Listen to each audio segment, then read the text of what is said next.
Señoras y señores, muy buenos días, bienvenidos a Periodismo y Sociedad. Muchísimas gracias por acompañarnos nueva vez. Y como siempre, los lunes está en Periodismo y Sociedad, junto a Andrés Matos y a un servidor, el doctor Alfredo Polanco. Buenos días, jóvenes. Buenos días, ¿cómo están ustedes? Espero que estén todos bien, que hayan pasado un feliz fin de semana largo, pero bien placentero, bien acomodado, bien socializado, familiarmente hablando, y que no hayan sentido calor, porque realmente hubo una temperatura agradable para salir para la calle. Buenos días a nuestro querido público que están atentos siempre a los programas diversos de periodismo y salud y nos han pedido de verdad muchas personas que conversemos sobre las enfermedades degenerativas y bueno, quedamos algunos puntitos de aclarar sobre la enfermedad de Alzheimer, la demencia senil. Sin embargo, muchas personas nos solicitaron que conversáramos en conjunto incluso sobre la enfermedad de Parkinson. Señores, increíblemente es la segunda enfermedad degenerativa que más afecta a pacientes, a personas mayores de 60 años, y que hay mucho desconocimiento de verdad sobre esta enfermedad en el público, en la población, y por desconocimiento incluso se cometen errores con esas personas, porque si usted no conoce de una enfermedad, ¿qué usted va a pensar? Ah, no, que ese paciente ya está comportándose como un niño, que está manipulando a la familia, que quiere que lo atiendan solamente a él. Entonces vamos a aclarar muchos tópicos sobre lo que es la enfermedad o mal de Parkinson, en cuáles pacientes se presenta, cuáles son los factores de riesgo, su evolución y si tiene o no tratamiento definitivo. Doctor, mire, antes de que usted inicie, para ir con una mejor zapata, una mejor base, usted menciona enfermedad degenerativa. Entendemos, por supuesto, lo que es enfermedad degenerativa, porque la palabra lo indica, pero científicamente, en lenguaje que nosotros podamos entender, cuando una enfermedad es degenerativa, ¿cuáles son las condiciones básicas elementales que la pueden calificar de tal forma? Ok, cualquier entidad clínica que vaya deteriorando, sea tu sistema sensorial, su sistema físico, que sea progresivo, que no se detenga, ya esto es una enfermedad degenerativa. Y así mismo pasa con la enfermedad de Parkinson, con la enfermedad de Alzheimer, que son enfermedades que una vez instauradas, son enfermedades que van progresando, son enfermedades que van avanzando en el tiempo, son enfermedades que lamentablemente no tienen cura. Bueno, ya dije algo que es bastante importante. Y por ende, son una carga económica para el Estado, por ejemplo, en los países que suplen que haya una buena seguridad social, pues para el Estado, y en los países que no hay una buena seguridad social, pues para la familia. Entonces, esas son las características de esas enfermedades degenerativas.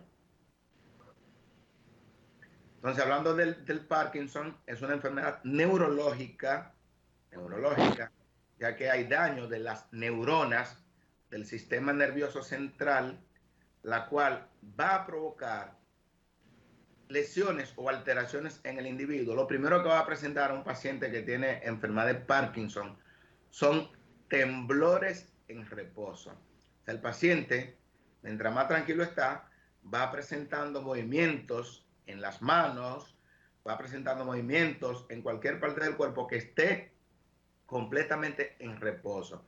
Otra característica es que luego los movimientos de ese paciente se van a tornar lentos.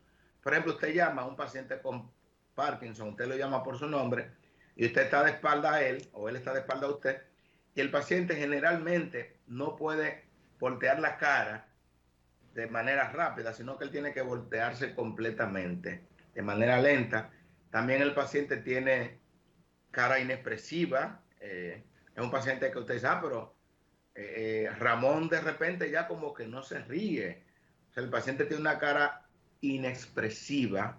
Esas son las características del paciente que tiene enfermedad de Parkinson y cada vez los movimientos se van tornando más lentos, dificultad para abrocharse incluso en la camisa, para abotonarse el pantalón, de modo que en la medida en que va avanzando esta enfermedad, es un paciente que va a requerir asistencia de un personal de salud o asistencia de un familiar. O sea que esas son las características de la enfermedad de Parkinson.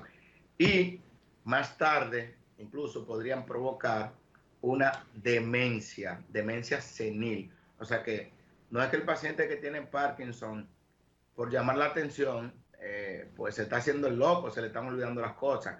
No, es que la base de la enfermedad de Parkinson es una base neurológica.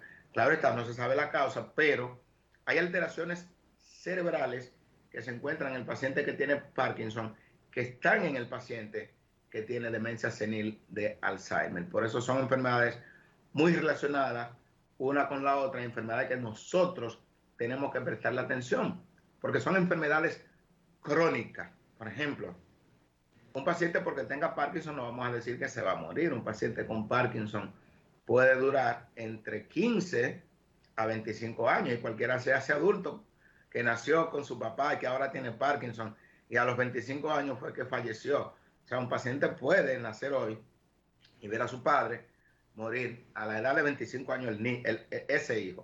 O sea, que son enfermedades crónicas y por tanto tenemos que tener mucho conocimiento de estas enfermedades. ¿Por qué? Porque el paciente que tiene Parkinson es un paciente que tiene movimientos torpes, podríamos decir. Entonces, se recomienda que en las viviendas donde hay pacientes con esa enfermedad, que hay más de 6 millones de pacientes en el mundo con Parkinson, tienen que tener cuidados en el hogar. ¿Por qué? Porque muchos de esos pacientes fallecen por el hecho de que han tenido una caída. Han tenido caída, luego de fractura de cadera, fractura de la tibia, o sea, fractura de cualquier hueso, el paciente va al hospital y se complica, murió por otra causa, pero la causa principal fue una caída. O sea, por eso hay muchos pacientes que tienen a sus nietos en sus casas, dejan cualquier objeto, una pelota en el piso, puede resbalarse fácilmente y caerse. De modo que hay que tener bastante cuidado en el hogar de un paciente que tenga el mal de Parkinson o la enfermedad de Parkinson. Doctor, ¿por qué hay alguna razón, fuera de lo que usted ha explicado, de que una persona de más de 80 años que se caiga, aunque no tenga el mal de Parkinson? Yo he notado como que es muy difícil la recuperación de la salud de una persona que se cae a esa edad. Bien, muy atinada esa pregunta, muy atinada esa pregunta. Nosotros, por ejemplo, yo tengo ya 11 años en el Hospital Traumatológico Nieves Lora, que fui, bueno, serían 9 años en realidad, porque tuve 2 años ausente. Y le hacemos la historia clínica a los pacientes. Los pacientes que tienen más caída de sus pies, lógicamente, por su ya estado, son pacientes mayores de 70 años, aunque no tengan Parkinson, pues los movimientos son torpes. Entonces, ¿qué ocurre? Un hueso de un paciente de 70 años, de un paciente de 80 años, de un paciente de 90 años, es un paciente que tiene un hueso ya degenerado. Es un paciente que tiene un hueso descalcificado. Entonces, este paciente se cae, lógicamente va a tener una fractura. Cuando a ese paciente se le coloquen, por ejemplo, los hierros, por ejemplo, las prótesis, es un paciente que va a tener una difícil recuperación, es mucho más difícil en este paciente, sobre todo si el paciente tenía una vida muy sedentaria, porque el paciente para lograr recuperarse va a tener que hacer un gran esfuerzo levantándose. Hay muchos pacientes, después que lo operan de cadera, de fractura de tibia, etcétera, el paciente no se sienta, no es que sea haragán, pero es que la edad no le permite estar ejercitándose. La pronta recuperación de un paciente depende de la actividad física que ese paciente realice. Por eso muchos pacientes, ok, salió muy bien de la cirugía, wow, qué bien, qué médico. Ahora, la recuperación depende del paciente y de los familiares. Por eso es que siempre se dice, en el mismo momento en que el paciente se cayó y se fracturó, ahí debe de iniciar la rehabilitación. O sea, desde que lo operaron, debe de iniciar la rehabilitación. ¿Qué otra cosa hace que muchos fallezcan? Lo que se llama un tromboembolismo, una embolia pulmonar. Es ese paciente que lo operaron de la cadera o de huesos de los miembros inferiores, ese paciente está encamado durante varios días y aún que se le estén administrando los anticoagulantes, ese paciente como quiera va a formar coágulos en los miembros inferiores que van a ascender hacia los pulmones. Entonces el paciente va a morir por una embolia. Ustedes van a ver, mira qué bien de la cirugía, pero a los 3 días murió en su casa. Muy buena cirugía, pero el paciente murió por una embolia, porque ese paciente no se paró de la cama. Entonces todo eso tenemos nosotros que tomarlo en cuenta a la hora de practicarle una cirugía a un paciente. Por eso es que el cirujano ortopeda lo primero que pregunta, dígame, la doña de 94 años, ¿qué hacía ella? Ella caminaba, sí, doctor, ella hacía todas las actividades en la casa, ella cocinaba, ella lavaba, aún con esa edad. Y el médico sonríe y dice, pero mira, tiene buen pronóstico la doña. ¿Y el don qué hacía? Bueno, el don estaba todo el tiempo acotado. Entonces, por eso dicen que por qué la doña dura más que los dones. Las doñas siempre están haciendo actividades cotidianas en sus casas. El hombre generalmente ya es más pasivo. Entonces, de todo eso depende el éxito de una cirugía ortopédica, de los movimientos.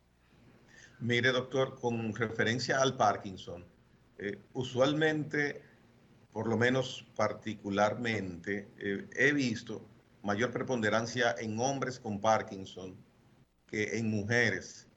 ¿Podría usted dar alguna estadística de la prevalencia sobre género para esta enfermedad?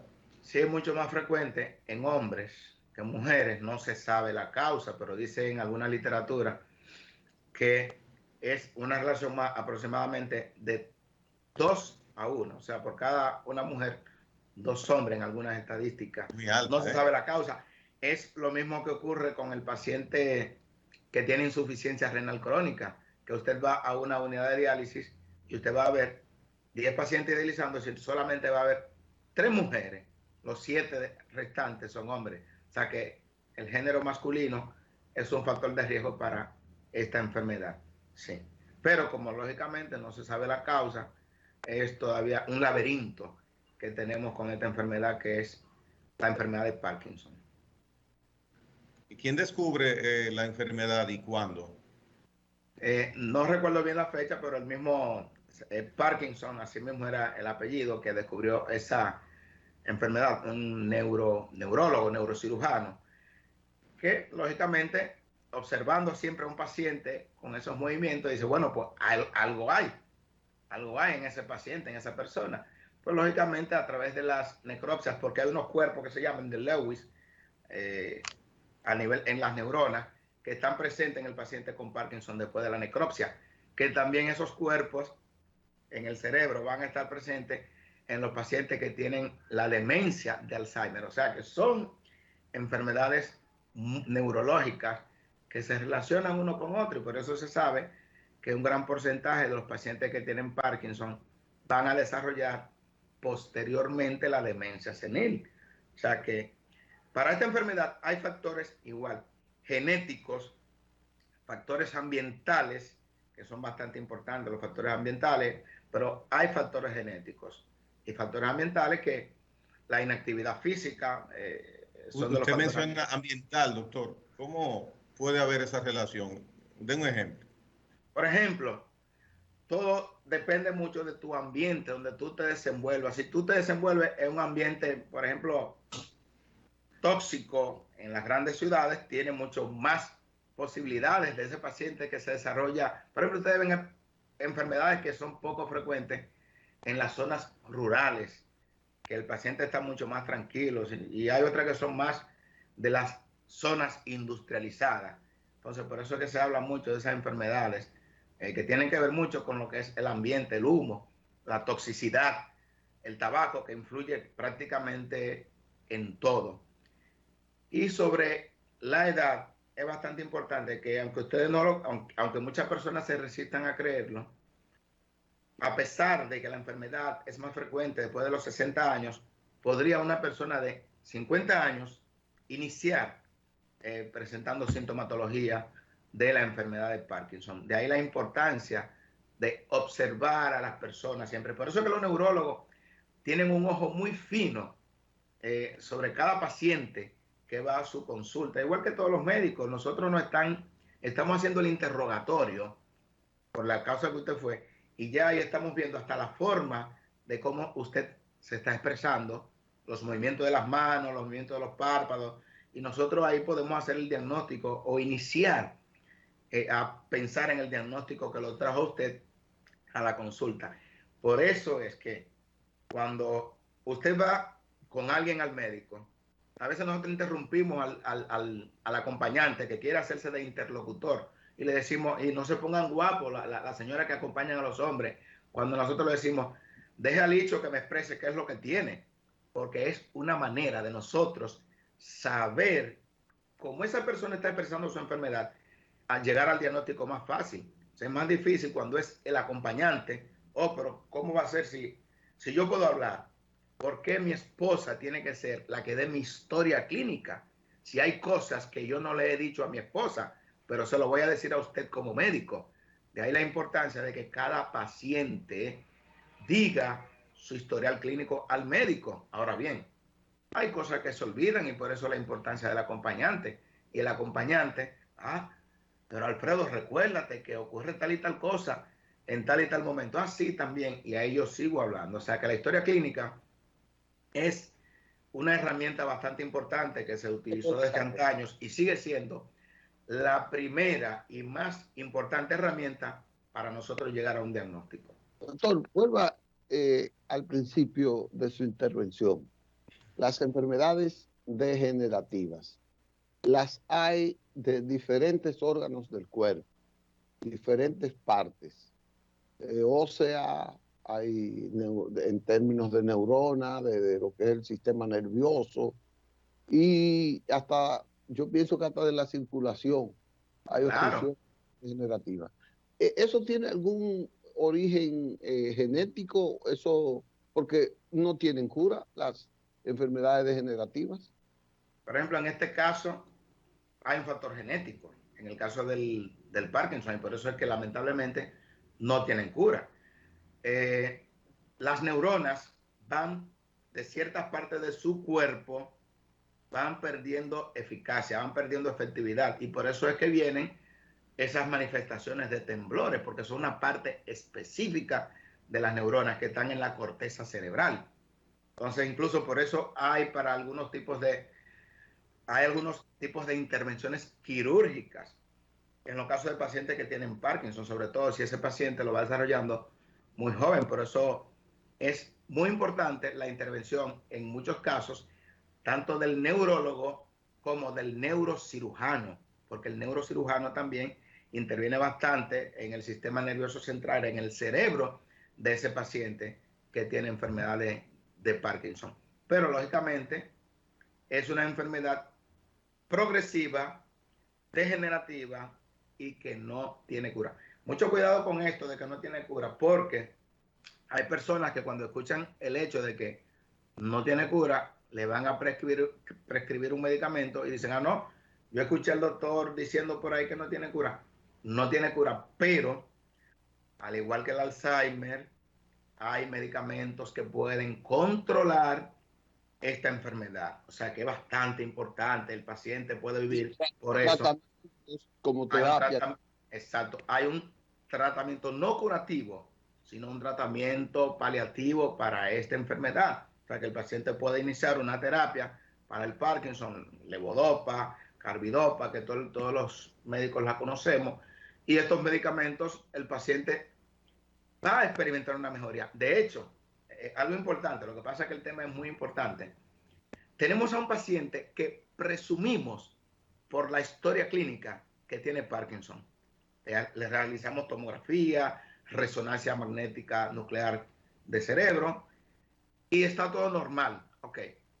Y si el médico no está completamente seguro de si tiene Parkinson porque es atípico, simplemente le pone el tratamiento que es para esa enfermedad y el paciente va a experimentar mejoría. Wow, pero mira, se confirmó que el paciente tiene un Parkinson porque cuando le dimos el tratamiento para el Parkinson, el paciente mejoró y de hecho ya mira cómo está, ya el paciente dejó de temblar y cosas. O sea que con esos medicamentos podemos mejorar significativamente la vida del paciente. Con lo que usted indica, es que hay pacientes que no muestran signos y sin embargo los indicadores de laboratorio y tomografías y esas cosas sí dan esa alerta. No. La tomografía, los laboratorios son normales.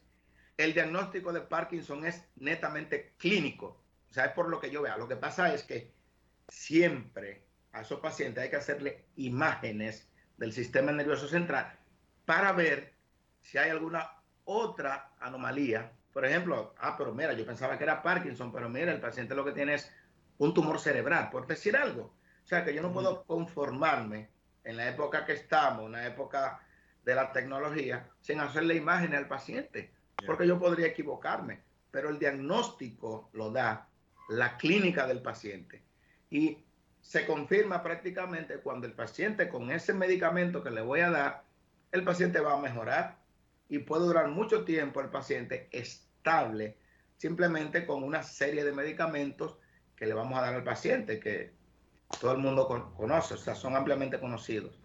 ¿Y hay niveles de Parkinson más manejables o se detienen el tiempo en casos que no sé si excepcionales o es común? ¿Cuál es el comportamiento? La curva, ascendente siempre. La curva es mejor dicho, descendente, o sea, dependiendo. O sea, la curva es hacia el empeoramiento. Esa es la curva. Va a ir empeorando, va en mayor o menor grado, pero hay un momento, sobre todo cuando se diagnostica a tiempo, que podemos tenerla durante mucho tiempo bastante controlada. Pero posteriormente, en la medida en que va progresando la enfermedad, podemos ir agregando ciertos tipos de medicamentos para el control de esa enfermedad. Por ejemplo, hay una de las características muy importantes de esta enfermedad ya avanzada y es el insomnio. El paciente no duerme. Entonces, aparte de que usted le está dando al paciente la medicación para la enfermedad de Parkinson, tiene que darle otros medicamentos para que el paciente pueda dormir. El paciente se va a tornar depresivo. Una de las complicaciones importantes del Parkinson es la depresión. Entonces el paciente va a tener tendencia, o sea, hay que darle antidepresivos al paciente. El paciente va a tener un problema de estreñimiento. ¿Por qué? Porque así como hay lentitud en los movimientos, a pesar de que usted lo vea moviéndose en reposo, pero todos los movimientos intestinales van a estar prácticamente paralizados los intestinos, entonces el paciente va a padecer de estreñimiento. El paciente va a tener incontinencia urinaria. O sea, incontinencia es que fácilmente se le sale la orina. Entonces, por eso el paciente tiene que tener, y al igual que el otro paciente que hablamos la semana pasada, a un cuidador. Y sobre los alimentos, hay que tener bastante cuidado porque el paciente va perdiendo en motilidad, movimiento, actividad motora. Entonces el paciente va a tener incluso a veces que se le sale cialorrea, como se llama, la saliva se le sale y muchas veces dificultad para tragar. Entonces cuando el paciente está, y muy importante esto, encamado, acostado, hay que tener mucho cuidado con darle los alimentos. ¿Por qué? La principal causa, una de las principales causas de muerte de este paciente es la broncoaspiración. La broncoaspiración, estamos dando alimentos líquidos, ¡pum! Y el paciente, como no tiene dominio de los músculos, se le va para el camino equivocado. Entonces el paciente tiene lo que se llama una broncoaspiración, una neumonía por aspiración. Y en muchos casos, esta es la causa de muerte del paciente. O sea que un paciente que necesita atención permanente, continua, de alguien que lo quiera. Esos son los problemas. Son un paciente que necesita un cuidador de manera constante. A veces nosotros pensamos o piensa que es por llamar la atención al paciente. No, el paciente tiene un problema serio. El paciente hay que prestarle atención porque el paciente no está llantando, no está tratando de llamar la atención. El paciente tiene un problema, el paciente duerme poco, el paciente no puede prácticamente moverse en la cama, voltearse. Y la capacidad de generación de su mente, ¿cómo va eso? ¿Se degenera también la mente? Claro, por eso es que un porcentaje muy alto de los pacientes luego comienza a presentar también demencia. O sea, estamos hablando de enfermedades que son muy serias. Se ha quedado como vacía la cabeza. Exactamente, son enfermedades bastante complicadas. El paciente tiene que tratar de moverse lo más posible, ejercitarse, tratar de caminar, porque en la medida en que el paciente está en reposo, se van anquilosando las articulaciones. Usted no puede ni siquiera jalarle ese brazo porque está contraído ahí.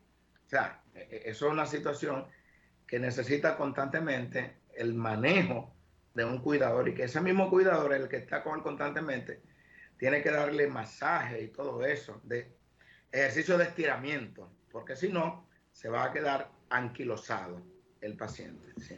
¿Y se conoce alguna manera de que una persona pueda, en su edad normal, 40, 50 años, por ejemplo, decir, bueno, yo quiero huirle al Parkinson, al Alzheimer? ¿Qué medidas son recomendables, si hay alguna? Bueno, todo lo que se recomienda es ejercicio, dieta saludable. ¿Pero qué ejercicio, doctor? Porque hay muchos ejercicios. Hay gente que reclama un ejercicio físico corporal en términos de caminar, de hacer aeróbico y cosas, pero hay otros que recomiendan unos ejercicios por partes del cuerpo, por ejemplo, como un brazo que mueve una parte, un hemisferio cerebral, otros que lean, el ejercicio sea de lectura, o sea, como que Yoga. sí, como que hay como una variedad tan amplia de recomendaciones para tratar de prevenir, no prevenir, sino de disminuir el efecto. Que lo que pasa, cada ejercicio específico depende de una patología ya instalada. Por ejemplo, yo todos los días, cuando estoy caminando, veo a pacientes corriendo en el área donde yo hago ejercicio, porque tienen antecedentes, ya les dio una trombosis cerebral. Y eso tiene que tener un tipo de ejercicios. Pero en sentido general, nosotros, por ejemplo, los que no tenemos ninguna patología, es simplemente ejercitarse durante 30 minutos a una hora, 3 a 5 veces por semana. Simplemente con eso, ya usted le lleva más sangre a toda la parte del cuerpo. ¿Por qué? Porque usted está en movimiento, y mientras usted está en movimiento, el cuerpo, la sangre se va activando y va a llegar mejor a su cerebro, a su corazón, a sus riñones, a todos sus órganos. O sea, ejercicio físico, caminata simplemente. O sea, porque hay mucha gente que dice, no, yo no voy a estar matándome, simplemente camine. Con el hecho de que usted camine, ya usted está haciendo ejercicio, usted está mejorando su condición y está evitando muchas enfermedades degenerativas. Póngase a leer diferentes tipos de lectura, de libros, haga crucigrama, llene lo que usted va a tener su mente más activa y va a tener menos posibilidades de una demencia senil cuando usted llena crucigrama. O sea, no solamente mantener la mente mirando novelas y qué va a pasar con fulanita, porque al fin, en todas las novelas, ¿qué hacen al final? Que se casan el hombre y la mujer, que estaban peleando todo el tiempo y punto. O sea, ese es el desenlace. O sea, hay que cosas diferentes. Y aquí en los teléfonos inteligentes, hay muchos, por ejemplo, el Sudoku, las sopas de letra, todos esos crucigramas también hay. Claro. Y la mayoría son gratis. O Claro, o sea muchos son gratis. Hay otros que hay que pagar. Sí, pero la mayoría pueden hacerlo sin ningún tipo de problema. El agua, tomar agua adecuada. Yo había dicho que se tomó su agua. O sea, nunca podemos dejar el hábito. Tenemos que limpiar nuestro cuerpo. Este hábito que ha puesto usted Bueno. Está aquí que yo estoy bebiendo agua todos los días temprano. Mi agua. Ahorita me llevo mi jarra de agua, mi botellita de agua, porque es importante usted tener una dieta saludable. Va a tener unos intestinos que van a estar vaciándose cuando se debe. Usted conoce personas que duran 3 días, 5 días, 7 días sin evacuar. Adiós carajo. ¿Y cómo van a evacuar? Si tiene un bolo fecal compacto porque no toman agua. Y usted investiga, muchos pacientes, digo, ¿tú dices que bebe agua? Le vamos a hacer los análisis de orina de 24 horas. Y cuando vemos ese paciente, lo que está orinando son 600, 700 cc en 24 horas. ¿Qué implica eso? Que no está tomando agua. Y juran y perjuran que toman agua, que toman 2 litros de agua, que no saben a dónde que se le va el agua, pero nada más orinan 600 cc de orina en 24 horas. En República Dominicana, mi última intervención sobre este tema, doctor, ¿hay alguna institución, alguna clínica, un centro, una asociación, qué sé yo, algún organismo que atienda las situaciones de personas afectadas de Parkinson? No tengo conocimiento de eso, pero sí tenemos muy buenos neurólogos y neurocirujanos que de hecho hacen intervenciones muy importantes, intervenciones neurológicas para esos pacientes, dependiendo de la edad del paciente en que tenga la enfermedad. O sea que por eso es importantísimo, sobre todo mientras más joven se ha intervenido el paciente, mucho mejor pronóstico, porque ya una persona, por ejemplo, de 80 años, que la rehabilitación es un poquito más difícil, tenemos que tratar de manejarlo con medicamentos. Ojo con eso, porque yo estoy seguro de que muchas personas nos están viendo de diferentes edades. Siempre, siempre, con el tratamiento, con la rehabilitación, siempre hay mucho que hacer. Y lo importante es que esas personas que nos están mirando, que tienen el Parkinson, que la vida no se acaba. O sea, que es bastante importante que esa unión familiar sea lo que prime. Y los familiares de esa persona también que le den apoyo emocional a esa persona que tienen el mal del Parkinson. Y que es una enfermedad lógicamente degenerativa que no tiene cura, pero sí hay tratamiento paliativo, sí hay medicamentos que pueden mejorar la evolución de esta enfermedad. Doctor, gracias por su brillante intervención. Vamos a ver, este mes que viene, a partir del 1 de octubre, se inicia el mes del envejeciente o de la persona de la tercera edad. Doctor, usted me ha puesto a buscar, a adelantarme. Vamos a ver si descubrimos con eso algunas cosas que podamos ayudar, como por ejemplo esa problemática de que todo el que tiene 80 años, o gran parte de los que tienen 80 años, sufre un accidente casero, callejero, como sea, y el porcentaje hacia el fallecimiento es alto. Entonces eso simplemente es llamando la atención para la prevención, como usted lo ha hecho hoy, de que sus familiares pues estén pendientes a esos envejecientes y que si ellos no pueden, porque le den a ganar unos chelitos a un especialista, a una monja, una enfermera o a alguien especializado en ese tratamiento. Aquí hay pocos profesionales de ese nivel. En Estados Unidos hay millares, cientos de miles de personas que se ganan su vida atendiendo a personas de la tercera edad y ganan muy bien. Y tienen hasta diplomas, certificados del Estado que le autoriza eso. Sí, precisamente ya aquí hay en diferentes centros de salud, hay equipos de enfermeros y enfermeras que se dedican básicamente a lo que es el cuidado domiciliario. Ellos, en cualquier centro intensivo que usted va, siempre que le dan de alta al paciente, te da una tarjetita, le dice, mire, el equipo mío, estamos dispuestos a cuidarle a su pariente, qué sé yo, O sea, ya nosotros tenemos que saber que esa es la vida. No podemos decir no porque cobran mucho, no, pero señores, en la vida, de verdad, hay que gastar. Y no es que hay que gastar porque eso no es un gasto. Eso es el pago de un servicio que si usted no lo hace, porque no puede, porque no tiene tiempo, tiene que pagárselo a otro para que lo haga. Eso es así. Muy bien. Correcto. Pues gracias, doctor. Que Dios le bendiga. Amén, igual. Pues nos vemos la próxima semana. Muchas gracias. Dios mediante, Dios mediante. Vamos a una pausa con el doctor para entonces volver.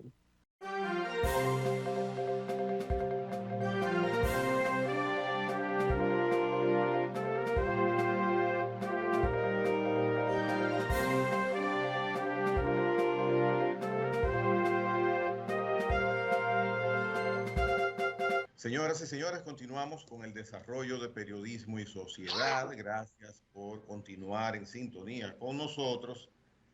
Mira, antes de empezar con los temas tradicionales, económicos, políticos, un hecho en Santiago, en la hidalga ciudad de Santiago de los Caballeros, en el día de ayer, en un centro comercial, enfrente de un centro comercial, que fue el asesinato a tiros, acribillado prácticamente, de un caballero que apodaban el cirujano. Ese mote fue bastante conocido por nosotros durante meses. Algunas personas quizás lo olvidaron, pero fue la persona que las autoridades indicaban como el armador del atentado donde David Ortiz vio peligrar su vida, que lo mantuvo varias veces interno en Estados Unidos y que aquí fue operado de emergencia, y gracias a la calidad de nuestra medicina, pues pudo recuperar su salud posteriormente en un hospital de Boston, David Ortiz. Pues el señor que fue asesinado ayer, su nombre era Luis Alfredo Rivas, y el cirujano era su apodo de andanzas. Hay videos que he observado, específicamente videos publicados por Carlos Rubio, donde la evidente monstruosidad de accionar de ese señor es digna única y exclusivamente de películas que nosotros hemos visto en televisión o en el cine. Pueden buscar las personas que puedan seguir a Carlos Rubio o buscar unas redes, y son videos verdaderamente espeluznantes, cosas que este señor hacía y filmaba. Pero antes de eso, quiero, para no hablar mucho del tema, pero sí es un hecho que, tratándose de cómo operaba este señor y habiendo estado de por medio por parte de las autoridades que él fuese sindicado como el ideólogo del atentado donde estuvo involucrado David Ortiz, pues uno muchas veces dice, bueno, no puedo pasar esto por alto.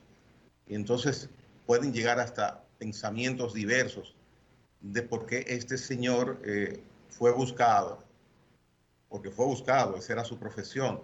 Es como a mí que me busquen para una maestría de ceremonias. Pues este señor, su capacidad profesional era la de hacer daño físico, asesinar personas. Pues, ¿qué mente y por qué entonces buscaron a este señor para organizar ese atentado, si es como dicen las autoridades?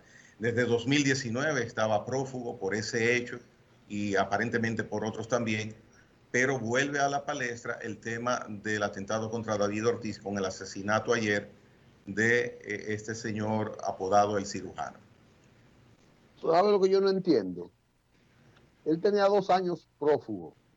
La policía sabe que él vivía, según lo que tú comentas y lo que dice su historial, que él vivía de ser, ¿cómo se llama? Mercenario. Matarife, asesino. Sicario.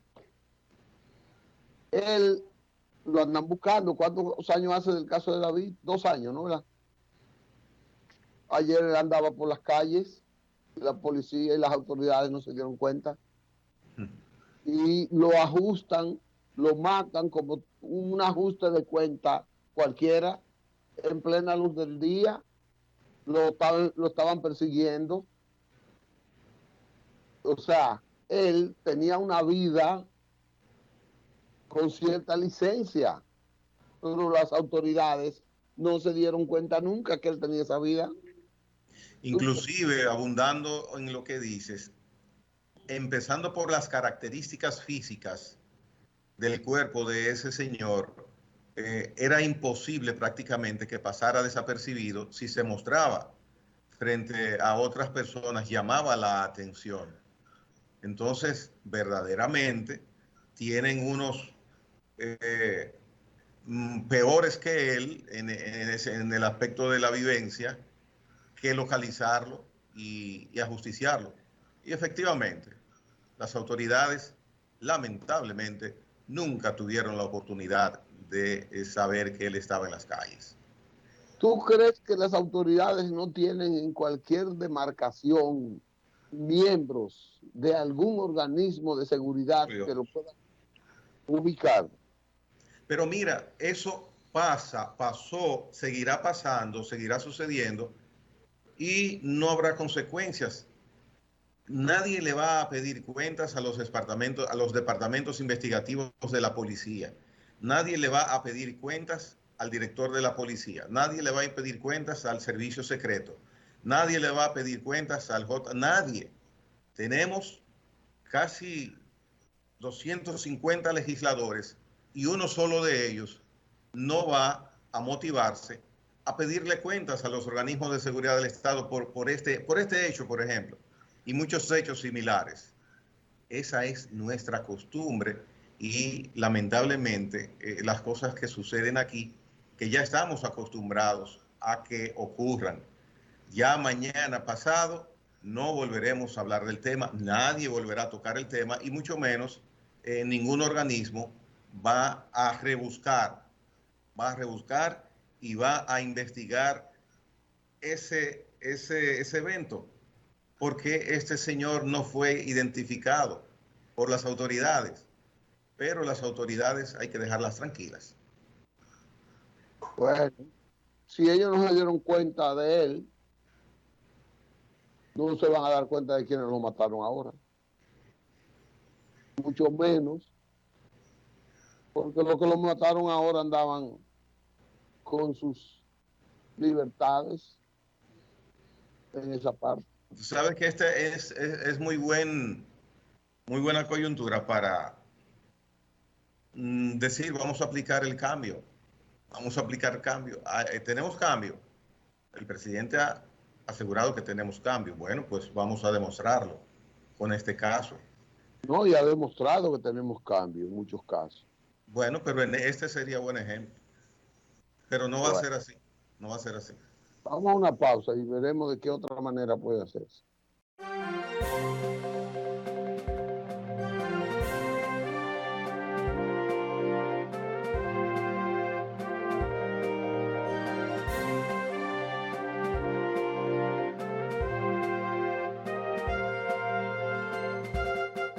Continuamos con el desarrollo del programa. Adelante, caballero.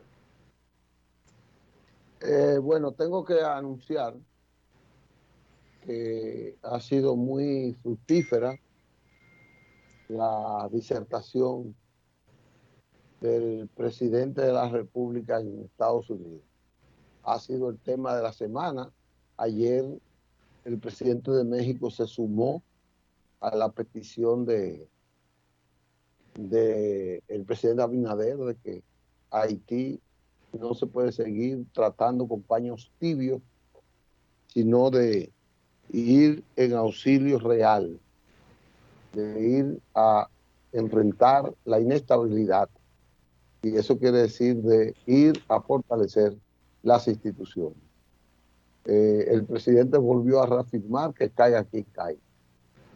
El caso Falcón, no importa los que caigan con la corrupción, dice, tenemos muchos años viviendo como que la corrupción es algo normal. No es verdad. Tenemos que detener.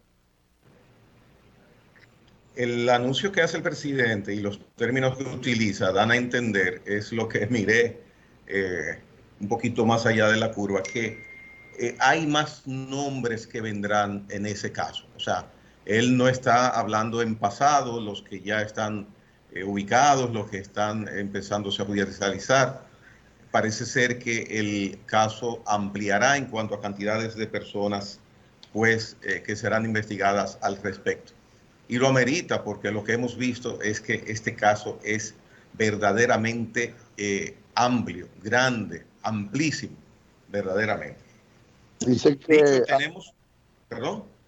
No, dime.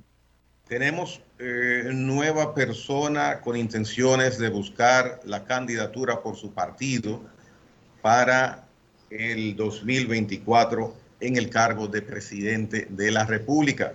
En este caso, tocó a la señora Margarita Cedeño, quien ayer en sus redes publicó un video, un corto video, 3 minutos aproximadamente, donde indica claramente que desde ya está en aprestos de ser la candidata por su partido. Da las motivaciones, da al mismo tiempo promesas de que sería ella dirigiendo la nación, pero podremos hablar de eso en otra ocasión porque el tiempo ya es corto. Me gustaría ver qué ella ofrece nuevo, además de los 20 años que tuvo en el gobierno. Ya, exactamente. Vamos a ver. Bueno, pues nosotros debemos decir adiós, como dice la canción. Hasta mañana en Periodismo y Sociedad a las 8 en punto. Mañana, si Dios quiere.